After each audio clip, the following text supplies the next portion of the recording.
already cleared up earlier just in case. That's why it's the perfect name for an ultimate, man. It's literally a diversion, you know, and when Louis Yi is on play, you really have to stay on your toes. You really have to be able to lock in and, you know how to play against this. So right now, Sans will take a shot. Also the mid lane, Wadu in trouble. Kyrie's going to be able to pick up a kill in the jungle. Still going to be fighting. Severo gets enough movement, and he will survive anyway. So again, Onyx will be able to find 2 against CFU. And that is an econ diff.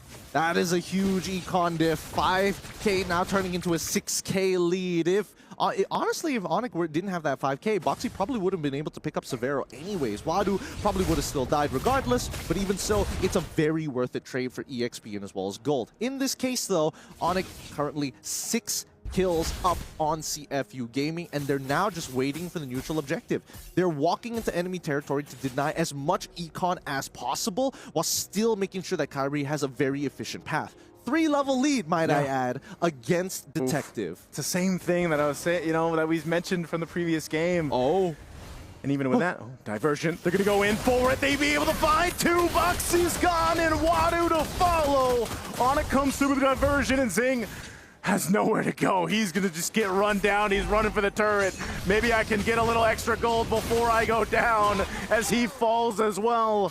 Onyx in control, and they'll take the Lord. Yep, and even Kyrie committing his retribution, knowing that once he dies, then he has nothing to worry. Oh, the next target here is see if they can get some more resources before this push in with that Lord. Right now, they're staring down for CFU an 8,000 gold deficit to work against, and even with, you know, Keyboy's got the flicker available. If they want to force a fight in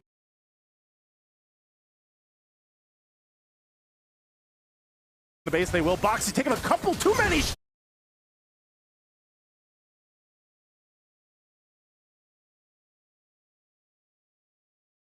shots. Mlbb will go in to clean up after the Destinatas all land from Severo. But now looking for more, still with a numbers advantage. Onyx ready to possibly push into this base fully here as Kyrie walks in with the Lord. Yep, Onyx ID are clearly, they are in the driver's seat. They have momentum on their side. No way. Oh, whoa, whoa, Keyboy jumps on into the base. He gets taken out, but they're gonna force the fight anyway. Lord's still gonna be up, and Zing is gone. Severo's unleashed. Still trying to hold on. Tsunami Slam to be able to find Loopy. Loopy will fall. The base could be locked on, but Wadu's gonna be the next target. Severo still shooting off from the backside. Looking for Detective. They'll clean out the lanes. Oh my god. But they still have minion waves pushing on in.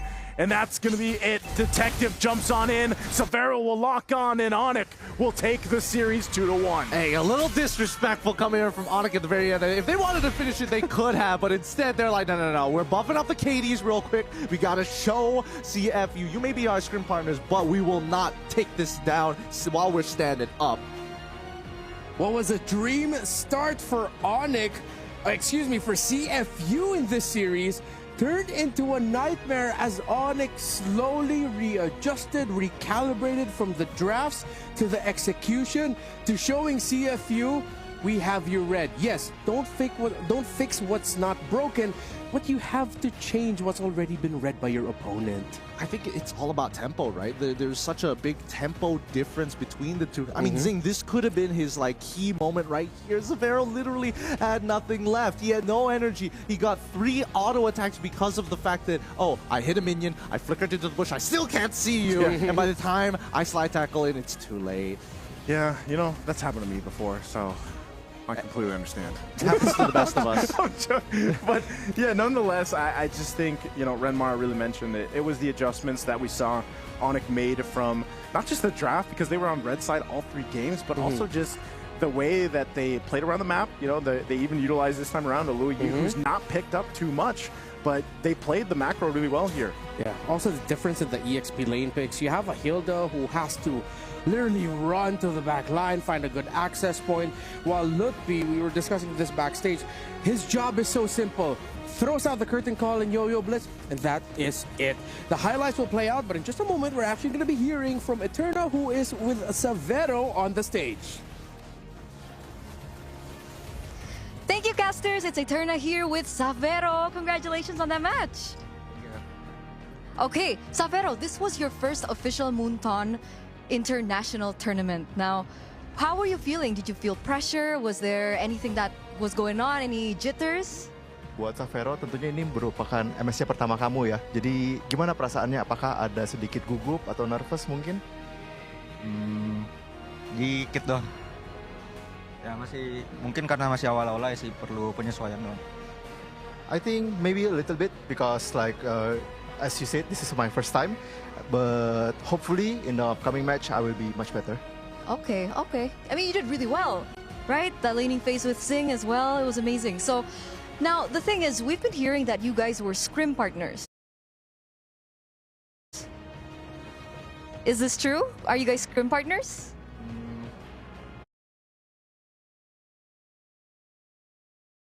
Sebelum MSC lumayan sering.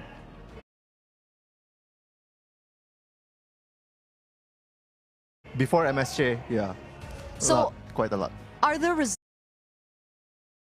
results that we're seeing similar to the scrim results? Is that something that we can, know? Untuk hasil scrimnya itu apakah mirip dengan yang terjadi sekarang atau mungkin kalian mau rahasiakan juga nggak masalah. Rahasia.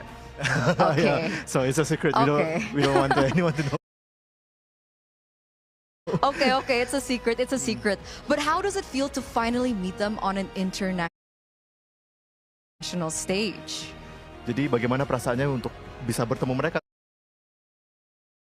tentunya di MSC ini? Dari yang terakhir scrim mungkin aku ngerasa dia mereka lebih improve jauh aja sih di MSC.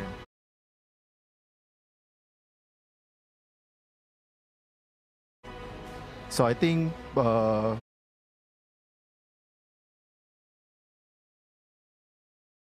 compared to the scrims, they improve a lot more. Yeah, that's it. Okay, because it makes sense, right? Because I think a lot of people out there were thinking that, Onyx coming into this match would go 2-0. So what happened in game number 1, Savero? Jadi apa tuh yang terjadi dengan game 1? Karena kan kalian sebenarnya bisa dibilang favorit melawan si FW Gaming ini. Ya mungkin ada miss dari early game aja sih, jadi snowball aja maksudnya. I think we made several key mistakes in the early game that makes the enemy can snowball early. Yeah. Okay, can we know what happened? Was it like a miscommunication error or was it an execution problem? Kira-kira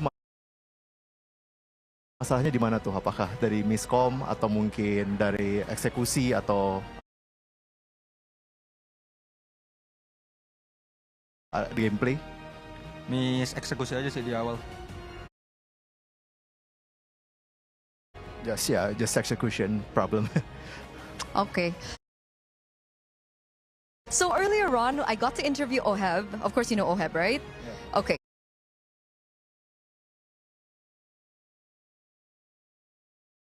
So he said that he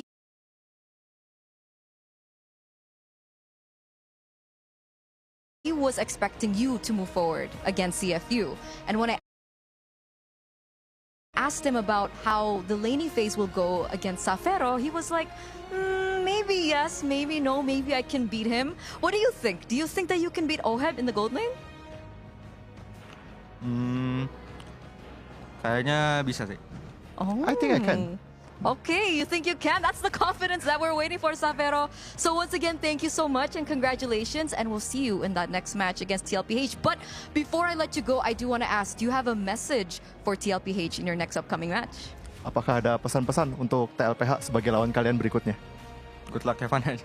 Just good luck, have fun. Okay, good luck and have fun. Okay, we'll see. Thank you so much once again, and congratulations. We're going to throw it over back to our casters. Congratulations again to Onyx Savero. Good luck, have fun, he says to Oheb. But yeah, we got to break down what happened in this game number 3 a little bit more. one of the fastest games we've had so far this day, 10 minutes and 37, and clearly, Onyx already knew what CFU wanted to do ahead of time. Oh, yeah, they did. I think, you know, two main key factors. Number one, the fact that Kyrie was able to go out of his way to change his jungle path to end up on Mlbb's side to get that first blood. That was the start of so many problems that were going to occur. Because with that kill, Mlbb was able to control the tempo and the way that the waves were going to be manipulated. Sans, that alt diversion, holy cow. The fact that he just T-poses in front of his opponent is like, where are we going to be? What we're going to do? Where am I going to disappear into? Definitely made CFU have to rethink and recalculate, right? You can see the hesitation walking into fights like, I'm not 100% sure where he's going to be. Yeah, it also felt like they just didn't have like a really safe and confident face checker. Hilda can only run away so much and deal damage. There's not a lot of what they can do, so you can see the hesitation, really. And Savero, being the rich guy, he was farmed up because, again, when your center of the map is going really well, Naisu, then your gold laner is one of the happiest people in the world. I like to call it the gold lane experience, you know. But Savero, for the most part, like, I love watching him because he seems so smooth. Like his positioning, his decision making, his placements seem to be really smooth and just on point. And so I can't wait to see that matchup between him and Oheb eventually, because that's going to be one to definitely keep track of. But nonetheless, like you mentioned, I think just the calculations and the adjustments that we saw Onyx make, especially for Kyrie for that example. I mean, this was a 10.5-minute game, 10:37 to be exact. And even game 2 for them, it might have taken a little bit longer, but Onyx did an amazing job at just making those micro adjustments after a devastating game 1 loss. Again, CFU, I did not expect that game 1, like how dominating that was against Onyx. So we'll see if they continue to do that on their adjustments. Yeah, so far it seems like the trend for this day has been the teams that are expected by the majority of our community to win the match. It's tested somewhat in the earlier portions of the game and or series, whether it's the first 5 minutes. But really you see the difference in what separates a lot of what we consider to be the top tier, S tier, championship favorite teams to the rest of the world, where in their understanding of what to do from 6 to 8 minutes, what they do around the second turtle or third turtle, that's what separates the boys from the men. I mean, let's not forget about some of the conversions as well, right? It really depends on the level of experience that we're seeing from a lot of these players, like how long they've been in the professional scene, especially once you are playing at the internationals. There's just a different level of standard. And on top of the fact that the polish is so evident on teams who have come here extremely prepared. Yeah, I think we continue to see that though, and you know, the preparations that all these teams have, because we do not, and I don't know, we'll dig into that later on too with some of the teams, but they spent a lot of times preparing, and I feel like we continue to see that. It's been a tremendous day so far for the very first day of group stages here at MSC at the Esports World Cup. Again, my name is Redmar. The three of us are going to be heading out with Gideon, Naisu, Height, Despair 3, bouncing out. It's going to be LaFell, Mirko, and Brigida coming in, so we'll see you in a bit. I can't take no loss. I don't even know what it costs. Hit the ground, then it go off. Yeah, hit the ground, then it go off. Yeah, I can't take no loss.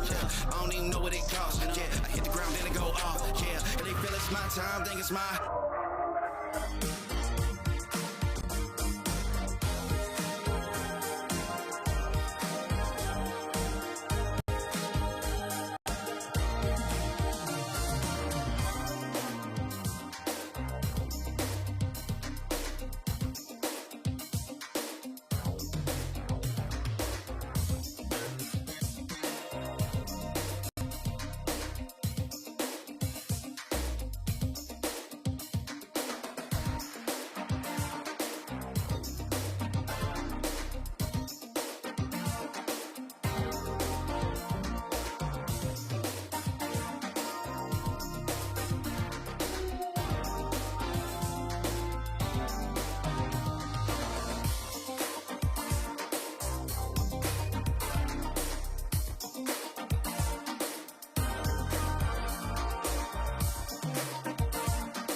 gotta say, day one, we already opened up with a banger. We started with two amazing matches, especially the previous one. Onyx ID going up against CFU Gaming, where game number one, pretty interesting draft coming in from Onyx. But hey, game two and game three, they're able to secure it.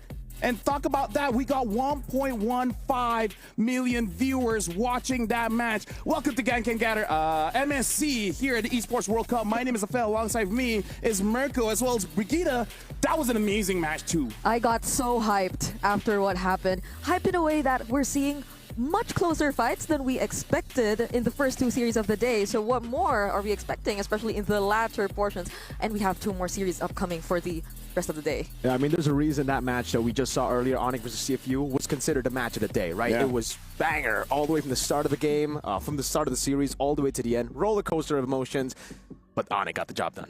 Hey, that's what you predicted. Oh, yeah. Right? You said it was going to be a 2-1. Now, here's the thing, Mirko. Something that you and Brigitte got to know. You got to be careful what you wish for. Speaking of which, we got a video talking about just that. Oh, we have our recent winners of the wildcards from EECA Virtus Pro joining Group A. It is going to be the Selangor Red Giants OG Esports.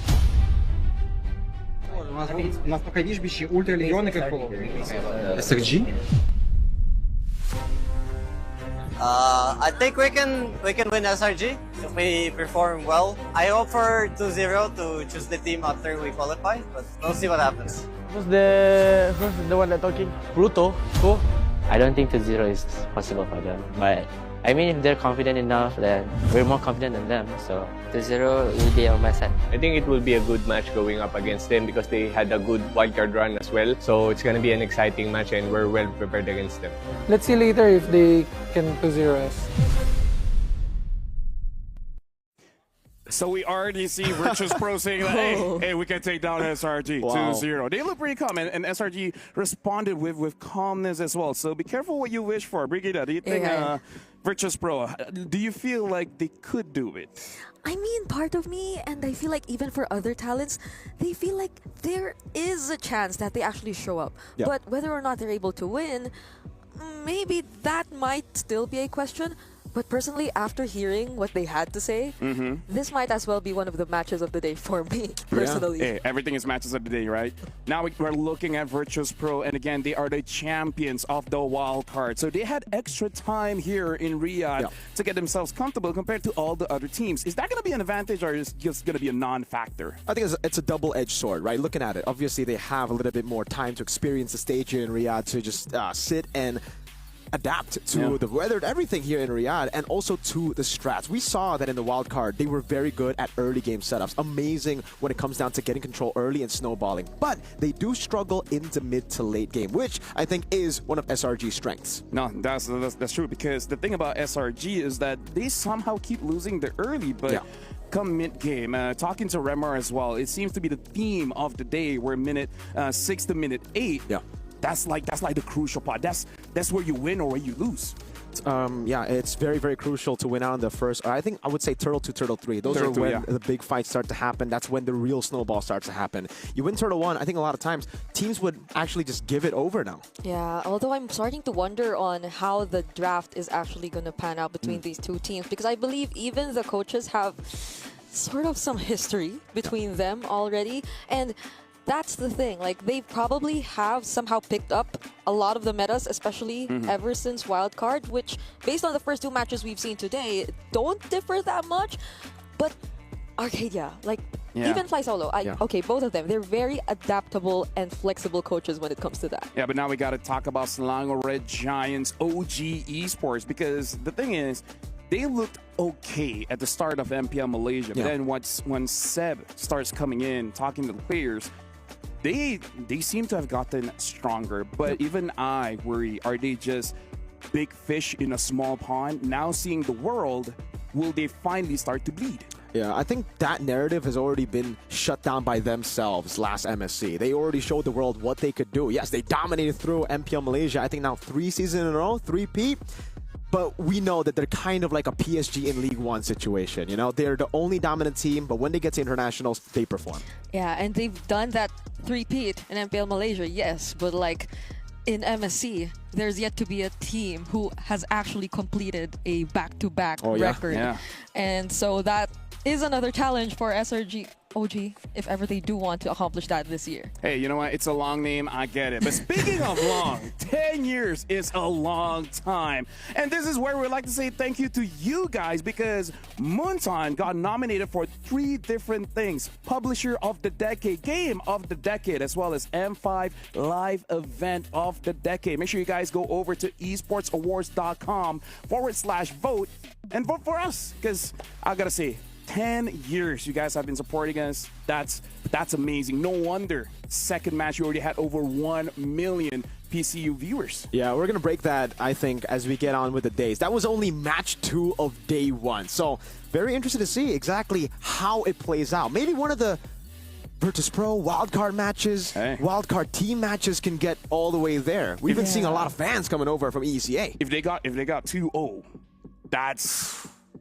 I don't want that, but that'll be insane. I don't know why, but it feels like it's been such a long time since we saw these teams, or I feel like I missed watching these teams, probably because, again, we followed a different flow compared to last year's MSC. Like, MWI came in first before wildcard, so it's been a long break for Virtus Pro, but a much longer one for the teams preparing for the group stage. I mean, here's the thing. There's a big patch. It's not one of those patches where you just change 1 or 2 heroes because everything changed. Even the timing for the buffs, and even though it's just a few seconds, but we know a few seconds could mean the world to the players. So SRG OG, they look strong, but they were strong in the previous patch. We do have to see how do they adjust. But Virtus Pro look more confident than I feel like all of us really thought they would be. So maybe behind the scenes, maybe they had training with SRG OG that made them feel like, they're not that big of a deal. Yeah, for sure. I think Virtus Pro, again, they've had a lot of time to prepare to adapt to this new meta. They've actually played a whole tournament, mini tournament before this. And yeah, I guess we can talk a little bit more about that wild card because they were the dominant force, but I'm not too sure about what the level is there. If I'm being totally realistic here, I think it was quite far below the other teams here in the main stage. Yeah, although I'd say the boot camp they had in the Philippines really did help, which leads me to another point, I guess, because the way Andoryu's playing in Virtus Pro now looks very comfortable, and some might even argue feels like a different or better version than when he was in Omega. So let's see how it pans for this one. I mean, Brigitte, if I know our fans, they all like to argue. So now we're going into the pick and bans here. SRG OG will be first pick, Virtus Pro will be the second one. Interesting here, banning out the Fovea. So it does show that maybe they just want a team fight comp that just goes all over the place. Yeah, this actually... it is a great setup for a lot of different picks here. The 1-1 obviously comes up to mind. I think another one would be an Arlet that we've been seeing a whole lot of plays from. Man, Sanford in match 1 on the TLPH versus Ultra Legends match. But they actually ban out the 1-1. So this leads me to believe that it's more of an Arlet setup. Yeah, or maybe even like... I'm liking how we're starting to see the Farce again for the past 2 series, which is still available if ever they do want to opt for that. But like... last MSC, I think when we talk about Stormy, I think the picks that come to mind are more of the like Valentinas and all that. But we'll see because I don't think we saw that just yet for today. Might bring in a Nana. All right. We did see that in the grand finals. It's a Stormy special, all right? Because here's the thing. How'd that work, by the way? Okay, knowing Stormy, he's my boy, right? He's my boy. One of 2 boys. I can have plenty, right? But here's the thing. Like, he's practiced time for all the heroes. He doesn't need all that much time, so it does expand his hero pool. And he just asks like, hey, what you want? Now, SRG OG, let's talk about this because I feel like the bans does show the draft. Betting out the Foveas, meaning you want a lot of dashes. Betting out the 1-1, maybe you just have a very heavy front line that you don't want to get punished. But betting out the Arlet, because we thought that was the setup. And now looking at VP, I kind of feel like VP is just meta banning, betting out. I kind of feel like Fanny doesn't have to be banned, but, that's either here or there. And betting out the Uranus. What is the setup? What is going to be the first pick? Is it going to be the Farsight? Is it going to be the Kimi? What's going on here? I mean, the Baxter's still there too, right? Oh, yeah. It's a good shout. I think right now for SRG, the plan is to take away as many early game Turtle 1 fighting heroes away from VP, knowing that VP are really good for fighting the first few neutral objectives. So take that away, SRG will have a smoother road to scaling to their own win conditions. A lot of picks are open here. Yeah, Baksha, Farsa. Kimi is also, I think, a pick that should be contested up against VP, who, again, from Pluto, we've only been seeing Kimi in the entirety of the wild card. Yeah, even the Jushin, which was previously banned too, I think, might be considered later on for both of these teams. But they, never mind, immediately take it instead for first pick. Hey, SRG, OG, they're living in their own world, for better or for worse. So now they're picking up the Jushin, which if we're looking at the draft here, again, they're batting out heroes that can more or less counter the front line. So I'm thinking, I feel like everyone expected Skies to go back to previous MSC, the Lings, the Lancelots, maybe even the Alpha. But so now it's like, what? Is he going to be playing a tank? Is he going to be, you know, Frederick and Akai, that kind of thing? But I don't know about the Akai, especially because they themselves banned the art. I feel like that's the biggest question mark to think, like, what are they aiming for? Yeah, that would be the good combo. What wasn't like Sekai's at least just using the Fredrin in terms of utility heroes? Like recently, it was mostly just the Fredrins or the Suyos. I mean, like, it's good. It's good. Like, I'm saying his Fredrin is good, but, you know, people are like, oh, you know, your hero's It's not Skies. Yeah, it's not Skies. Yeah. Okay, so it's got the Kacha and the Lancelot. I actually didn't expect that. I thought with the Jushin picked up, they would go for a Baksha, they would go for maybe like a Kimi here.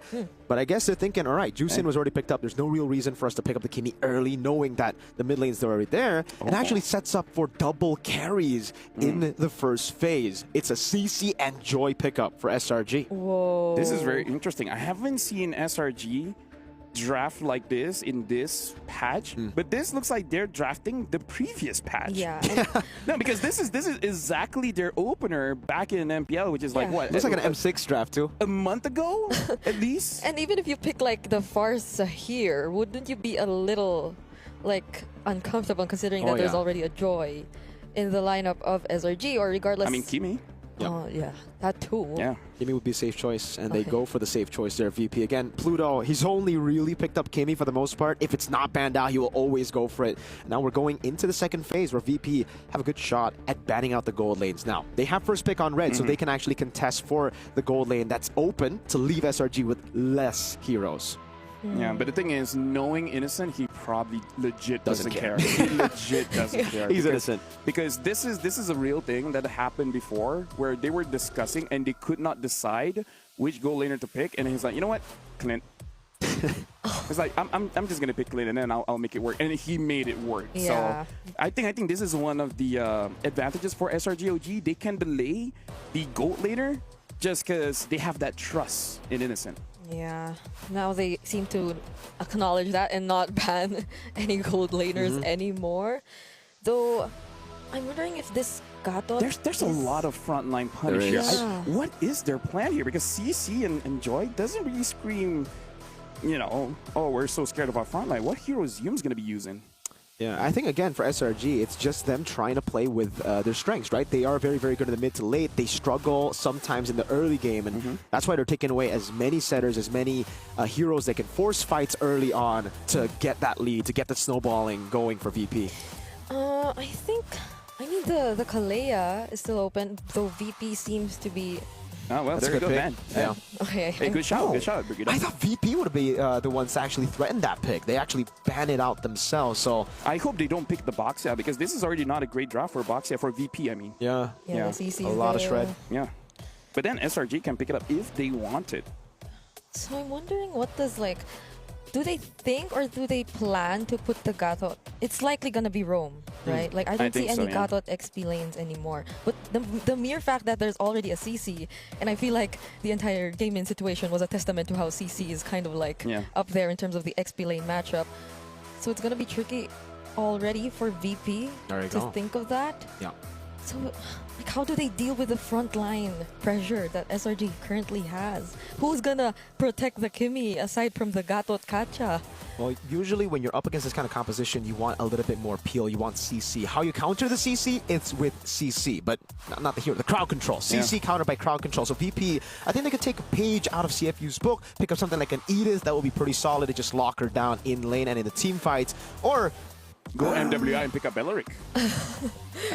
Hey, that was one of the counters to Yeah, Joy in M6 too. Yes, SRG did a good job, by the way. The down ban, amazing. The Harrod ban, even better. Taking away an amazing pick that could have been a counter towards the Joy, but it's going to be the Moscow that gets chosen by VP. So a bit more side control. They're Or saving don't let Innocent have that, because that too. I remember that he made a small play where he got almost, I think, a comeback at. Yeah. That was like the play that actually got them to Axiata. So At least now they have ways to like really deal with the macro. Although SRG2, they already have the Joy, so like I mean in terms of side control, they pretty much have an answer to that. But the Moscow and the Lancelot, that's a lot of presence. Oh, okay. Oh. Now, here's the thing. Claude, question mark, yes. But also, I want to look at all these bans. Are all of these bans to protect this Hilda? Because I kind of feel like the only one that might get punished is Hilda / Claude a bit. This is very interesting coming in from SRG OG, but as a Malaysian, I trust it because they spent a lot of manpower on studying the meta. So, hey, maybe they know something we don't. Yeah, it really looks like a mid-game composition for SRG. They're really banking on their strengths here, but so are VP. We're seeing a little bit of a change for VP's playstyle. I think mainly forced out by SRG. There you go. That's the Edith pickup in the XP lane to deal with the CC with crowd control. Yep, and here's the thing, looking at the draft here, I kind of feel like for VP, they got the meta pick here. SRG OG, they might have seen this coming, and they just want to counter it. So either ways, good luck to the both of you casting this game. I hope it's a good opener for us. I hope so too, LaFell. Thank you for that. And now we are going to get ready, ladies and gentlemen, to jump into the land of Dawn. Will it be the unorthodox draft of the defending MSC x EWC champions, or will it be the newcomers in VP with a meta draft, something that works, something that's solid, very orthodox, and actually does suit their playstyle in the wildcard? I like to see how they're proving just how flexible they are indeed. In as early as game number 1, who would have thought they'd be switching up their drafting patterns that early on? But we'll see indeed. It's a unique approach to see the meta coming in from the wildcard champions rather than the defending champions. Well, here we go. Ladies and gentlemen, welcome to Game 1 into the land of Dawn as Natan brings us in Skies and Andoryu. Going to be pathing towards the same route over. They'll be meeting up, and let's talk a little bit about this matchup, right? Lancelot versus the Joy. I think in recent times, well, oh, hold up, big fight mid lane. In as early as less than a minute, it seems like Stormy has been brought down to less than half HP, and I'm seeing the confidence in the interview, even just now in the mid lane from Pluto. Bober, really well played on the Kimmy. It just shows you the experience that he's had in the wild card, just picking up this hero so many times. And Andoryu was actually gone for the orange buff straight into the Lethal Wanderer, knowing that SRG's jungler Skies will probably go for the triangle route. Yep. And I'm liking how they're controlling the mid lane so far, since we know for a fact that Hilda does tend to be the one putting the pressure, being the one trying to invade a bit. But okay, so we saw this coming, but not to a point where it could potentially be an early solo kill. But hold on, in the mid lane, it seems like there's action happening once more. Thorn Rose committed by Andoryu, but Skies secures first blood onto Pluto and will not get punished for it. Great moves from Skies. A glimpse of the MSC performance he's had last time. Vengeance! Okay, gets the flicker out of the turret, but will that keep him safe? Because Cram will try to go for the kill, but instead, no, it's Yumes trying to help him there. A little bit of help, but somehow still a solo kill? Yeah, I mean, I guess it can still count mid lane. This is definitely not a solo. Oh my goodness, the pressure in the mid lane coming in from Virtus Pro, and the way they're able to answer back against SRG. This is a surprising turn of events, but Andoryu Phantom execution out. Pluto might be taken out though, not yet level 4, and the control in the turtle pit seems to fall into SRG's hands. This is big. SRG have brawled it out and actually have gotten a better timing in towards the turtle. Bad call level 4 though, that's Pluto! Oh, so it seems like they don't want to recall. They're just trying to regroup, but that will mean that SRG OG secures the first turtle of the game. Now we get to see the setup that was done in the draft. You know, banning out a lot of the ready-to-fight heroes for Turtle 1 to take away that strength away from VP. Now we gotta check onto the emblems here. Master Assassin for the Claude. It's the firmness for the Moskov. Super Egorka has taken much more of a passive route. Hell, I think the entire team has 3 tenacities from Virtus.pro. They're really respecting the firepower from SRG. So could they be really planning to focus on the macro for this game, not until they know that they've already hit their power spikes? But the way we're seeing it right now, at least in the trio mid, they're just really taking on the fights. They're somehow starting to brawl, but speaking of brawl, it seems like Stormy will start it instead. They will try to go for it, and they take down Pluto. Andoryu gets to escape, but now will he try to re-engage? Because the rest of his teammates, they seem to be in danger. That's 2 members down for Virtus.pro. Great fight from SRG, utilizing that Stormy utility here early on. Getting those knockups, massive for SRG, and you can just see the coordination here for SRG, right? The fact that they were all ready to pounce as the knockup came through with the Lantern Flare shows you that at least here, they've got the advantage in that department. Virtus.pro were all over the place. Yeah. Bober was kiting away, wanted to go for the member they used Traction Pulse on. Now Krem. What? AOG right in front of Kram just to somehow block his path. But they will successfully take him down though, but they needed 3 in order to do that. And I agree with you, it seems like Virtus.pro, their mechanical capabilities, they've proven that, but their coordination might need a little more work, especially in the way we've seen them play. But Stormy forced to flicker away, and now the SOD, okay, they will not proceed with the fight. Yeah. Scoreboard 4-3, really close, but SRG have gotten more value out of their kills over Virtus.pro. Virtus.pro, like you said, Brigitte, they've been sending 2 members into the bottom lane to go for these kills, and SRG have bought so much time with those guys before dying that they could get more value out of the map. Purple buff was stolen. This puts Skies in a good position, despite Andoryu still being at the same level, actually a bit ahead in XP, fighting for Turtle 3. He's actually 3-0.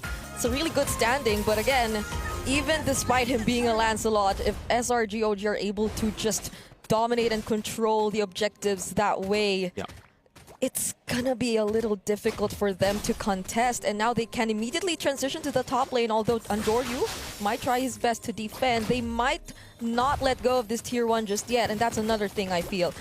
There's no turrets taken down from either of these 2 teams so far. Yeah, very disciplined from both these teams, at least when it comes to protecting their structures, lane swapping the lanes as well. Super Egorka sent down below for the turtle fight earlier. They didn't want to contest.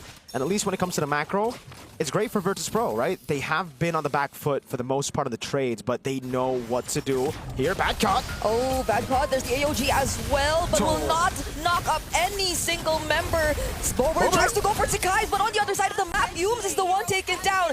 SOD will be landing onto Stormy, and Innocent might just be the turnaround of Virtus.pro. Innocent gets to take down 1, but still, that's 3 members traded out by VP. That might be the first win Virtus.pro has found in this game in a pure team fight. Andoryu! Oh, the Phantom Execution, if that connected, I wonder how things would have changed. But just as we spoke about turrets, Virtus.pro get the first one away from SRG OG. It was so close in the early game despite SRG's control over the neutral objective. 1,000 gold was all they had in the lead. And you could see with the team fight, despite it being also very messy from VP, you could see the targeting being all over the place. They managed to find the solution, and it was a big spear to land from Super Egorka. From down below, absolutely ridiculous accuracy from the young man from EECA. And now we've got a game. Both teams scale up pretty well. And both teams are playing for mid-game here, Brig. That was a Firmness Moskov. Firmness Moskov dealing damage. AOG! AOG right in front of Crab. Oh, the flicker coming in as well from Badcon, immediately eliminating a single member from SRG before the turtle. Could this be a little different this time? Because VP, they're able to take a pick-off against SRG. Wow. I'm really impressed by VP. The missed coordinations we saw early on, it seems like one fight and they're back together. This is their wildcard form in the final. Super Egorka picking up turrets for free as they set up for the final turtle of the game, Pluto. Oh, will Andoryu let go of this opportunity? Sakai still secures the objective, but Andoryu's unstoppable. Might just go for the kills. Sakai fortunately gets away, but still, VP, they're not letting up without a fight. trades have been so equal this time around. VP get a little bit more of value. 2-1, a turret, but SRG did get the turtle. So it's a +1 value for VP here. Super Agorka, though, he's farming up to be a beast. Let's take a look at the items. Perfect timing. In-game equipment, it's not just the man in the gold lane, but it's the man, an import from the Philippines who's done amazing this game. Look at that lead. 1,000. Again, you have to remember, his purple buff got stolen. This hasn't been the best games when it comes to farm. And Doryu! He's almost legendary. 6-0! Primal round! Oh, not primal round. Not just yet. It was the Phantom Execution. But somehow, Innocent still gets away, but not Cram! Oh my goodness. Someone has to charge VP for fraud. That was in the wild card, this was not how they performed. They were messy. Yes, they were good, but now Doryu's going 1v1. Are they actually gonna? Okay. Back to the point. They're not playing the way we expected them to. This is clean gaming for VP. Maybe the first few minutes, yes, that was the VP we expected. You know, miscomms happening, miscoordinations little, small wins from SRG individually here and there. But it seems after the laning phase, this team has turned around so quickly. These fights have been so good, the rotations as well. And it's SRG who find themselves on the back foot, mainly Cram being very vulnerable with the CC on Vengeance, getting countered by the crowd control we spoke of in the draft. Pluto. Yeah, and he got such a good start too, but hold on, speaking of, it's Innocent who gets taken down this time, not the best one for SRG OG. Sekais gets to trade, however, but Doryu still going for it. 2-for-2 trade for both of these teams. But it's worth it for VP. They got both the carries, Skies and Innocent leaving the utility. Stormy in the mid lane. SRG still have the better control over the neutral objective here, so they will deny VP of a take on Lord, and it will prolong the game to a point where I think SRG can still pull things back. Yeah. It really comes down to a battle of team fights at this point. But VP have a Moskov. That's where the but comes in. Yeah. If Super Agorka plays this well, this could be a split push angle that forces SRG into a crucial forced error. Yeah, and if SRG OG in the fights actually get the shutdown onto Andoryu, I feel like that'll matter a lot, but will they actually get to do that? Innocent tried to, but he will not succeed. That's a kill from Super Agorka. AOG committed by Pluto, but he's all alone in the middle of board. But Super Agorka, he makes it to the fight. Bober has to reposition, however, because Crab, with a beautiful use of the Vengeance, gets a double kill. And Andoryu, he's legendary, but they lose 3 members. Bangla-т, is he still going for it? The one time you don't go for the CC on CC, you lose it out. Now Phantom Execution as Cram gets the kill back. Bangla-т taken down, and Doryu looking for scraps, has to land the puncture, goes over the thorn rose. Cram survives. Somehow he still survives, and Sekais might get the shutdown, but still doesn't. How is Andoryu still alive after all of this? How is SRG doing it as well? We've got so many questions that we need to answer, that these two teams need to answer. And Doryu surviving, SRG winning despite not having Innocent in that fight. They want to fight again. Pluto knocked up. He's starting to hurt. Innocent is starting to hurt. Pluto won't be able to land the AOG, but Andoryu fights Sekais! But he might be taken out here by Innocent, and now it's Super Agorka doing work, trying to look for the trades now that their jumper is down, but it might just be the disengage, it's just the call, because Yums and Cram hunt him down. 3 deaths, but he's still clutched. That Innocent, man, is ridiculous. Bober with the flicker out. Yums looking for the chase now, trying to cut him down, but Bangla-t's all alone, and it's a dive into him. One last Earth Shatter as Innocent picks up a killing spree and finally sets SRG's win condition in place. Those were like consecutive redemption moments for Cram, because the sudden jump on his KDA, just look at that. If he was struggling to position himself earlier, he got the shutdown on 2 crucial heroes of VP, and then after that just kept putting in the pressure, which led them to getting this objective even. Let's take a look at the fight again, a replay of it. Super Agorka zoned away. Now we see the brilliance of the Hilda pick. Maybe a lot of people, me included, don't like the Hilda pick, right? Because, especially in Rome, but he's done his job. Yoms was able to bait out so many of the resources from Super Agorka, tank so many shots from him that the rest of SRG can come down and beat him up. Cram, the most vulnerable member on the team to crowd control, is still the big prio. There's a fight going on in live cam view. AOG to defend.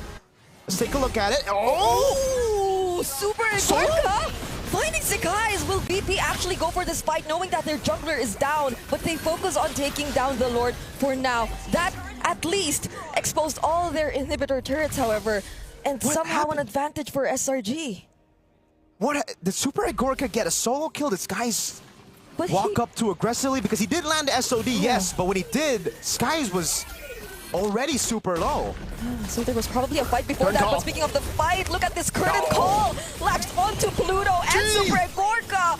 Beautiful targets for Cram, but gets knocked up right there by the Earth Shatter. Bad God, though, doesn't have the Primal Wrath, so they won't be able to find a way to fight back, not unless Andoryu looks for the trades, but the Thorn Girls doesn't seem to land on the Stormy! A desperate play from Andoryu, and SRG will capitalize on this. The experience of the defending MSC champions coming in the mid-game. 13 minutes in, and they're going to be knocking at the base turret. First one going down, SOD landing for Super Agorka. Skies! Could this actually be it? VP will try to defend, uses the AOG as well, but Super Agorka unfortunately gets taken down. There's the traction pulse from Bober, and they still have some minion waves coming in, but they have to wait for the next wave. 5 seconds on Andoryu. Wave is coming in, but it's a bit too slow. VP actually have a shot of defending. SRG need to get this wave into the base. Here we go. Did they actually go for the conceal? Bad Cut doesn't land their shatter, and Bober is the first to fall. And Andoryu 2 won't more, or he will make it out alive and successfully clears the wave still. Oh, Skies just died. What? Where? Did he get shot by the turret? Did he walk up too far? Or was the minions the one that dealt the final blow? There's a Lord! There's a Lord! This is a big mistake from SRG. Yes, they've gotten value. It's still value. Base turrets taken down mid and bot. But VP have more members for the Lord. 20 seconds for Skies. Cram is walking up still very aggressively. Okay. It's not a big mistake. The SRG have recovered very, very well, just poking and holding their ground up against a VP team that also was waiting for 2 members to get back up in Badcon and Bober. Okay, so at least it isn't necessarily an immediate transition into the Lord for VP, even though Sekai's was taken down earlier, and it seems like they'll need a bit more resources if they want to deal with Cram, unlike how it was for the first few minutes. Things have changed a bit, especially as Innocent has already taken his items. He's already full build on this Claude. But speaking of full build, oh no! Pluto doesn't go for the engage and instead gets taken down. So Pluto and Bad God, the true frontliners, they're nowhere to be seen for VP. There's no front line up against this SRG composition in the late game, man. Yom's walking up, canceling the recall, and it will be a 2v1. Super Agorka throws it out, almost catches Stormy. 2v1. Uses the Wind of Nature, but against 2, will he be still able to find a way out? Make it 3 indeed, and Sekai's doesn't care. Taking down one of the best ways to defend for VP.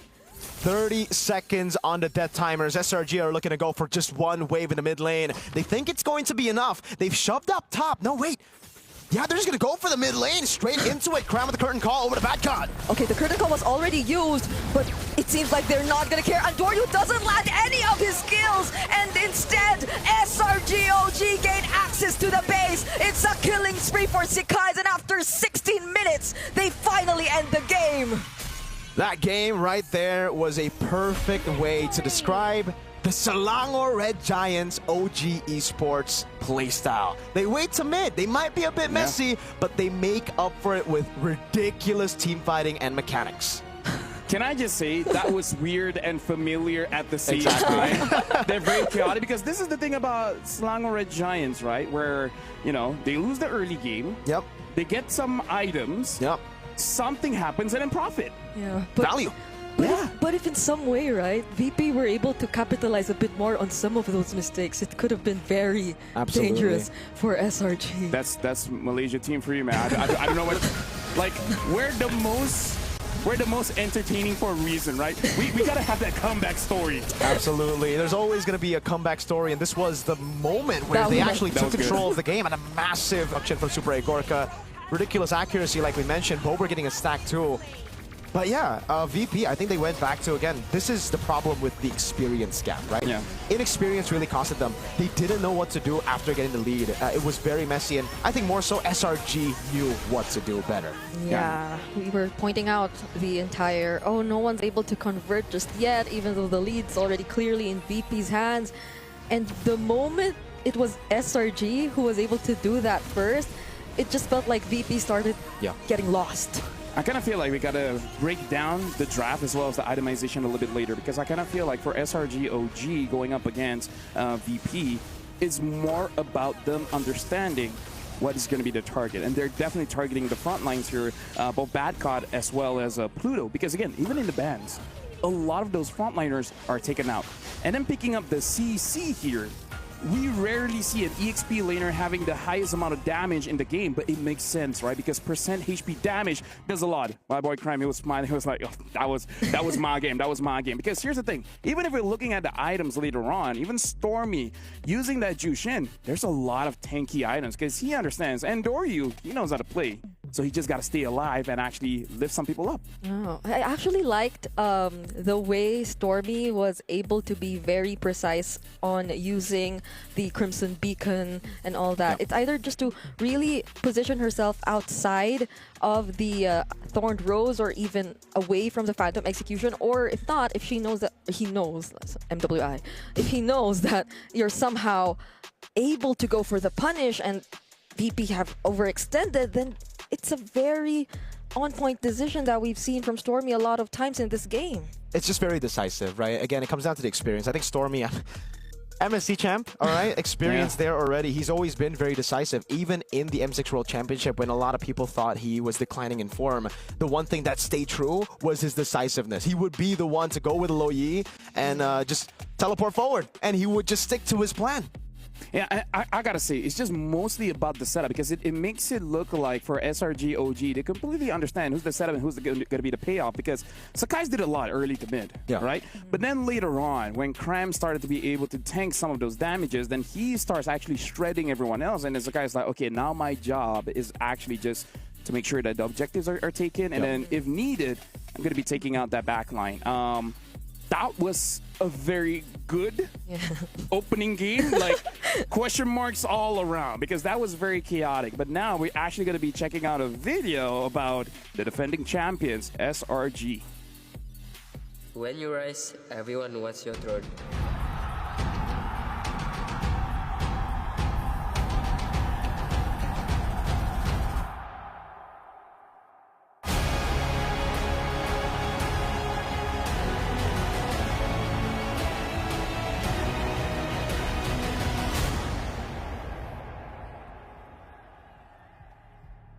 Last MSC is mean a lot to me and my team, especially